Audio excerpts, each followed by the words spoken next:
Le comité d'éthique, en fait, il est là pour aider le personnel des EHPAD à résoudre certains problèmes épineux qui posent des questions morales. Et le rôle du comité d'éthique n'est absolument pas d'imposer des décisions, mais de donner un avis. C'est M. Plantrou, donc notre président, qui a pensé à créer ce comité qui n'existe quasiment nulle part ailleurs dans ce qui concerne les EHPAD. Lorsqu'on a créé le comité d'éthique, on a eu une première réunion le 23 octobre 2024, donc c'est une création très récente. Nous avons demandé à M. Parade, consultant, qui a réfléchi, qui a discuté avec nous sur la façon dont on pouvait mettre en place ce comité.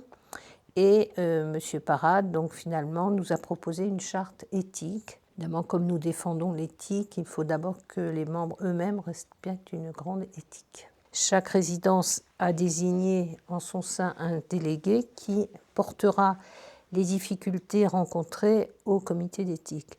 Et le comité d'éthique, lorsqu'il se réunit, en général, examine 2 ou 3 cas, parce que c'est compliqué, hein.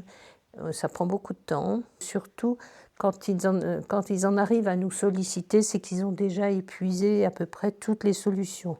Ce sont des gens qui sont extrêmement compétents, et donc, ou alors parce qu'au sein de leur équipe, ils ont des divergences. Donc, ils aimeraient bien savoir comment résoudre le problème, parce qu'ils ont des approches différentes.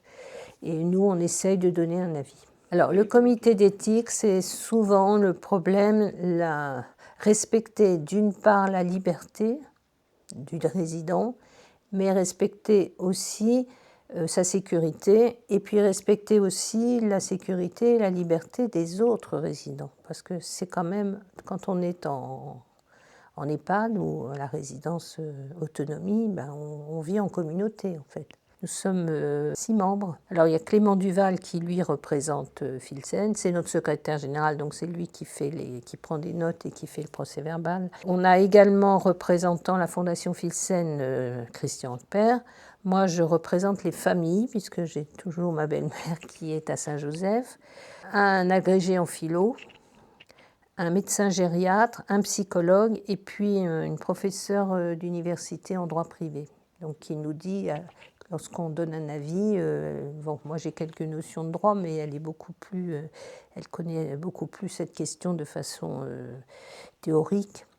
Et donc elle nous dit, ben non, là vous ne pouvez pas, la loi l'interdit, ou là on peut le faire parce que la loi l'autorise. Donc le délégué de la résidence qui a soulevé le problème, enfin qui l'a posé, vient exposer le problème.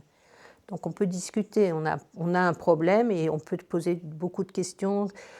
Comment ça se passe, qu'est-ce que vous avez essayé comme solution, et comme ça on a vraiment une vue très, très large du problème qui se pose. On a toujours quelques pistes, on a même quelquefois des pistes, puisque vous auriez philosophes, sociologues, psychologues, médecins. Bon, ils n'ont pas forcément la même approche du problème. Et plus le droit qui doit absolument être respecté, ça. De toute façon, on ne peut pas faire autrement.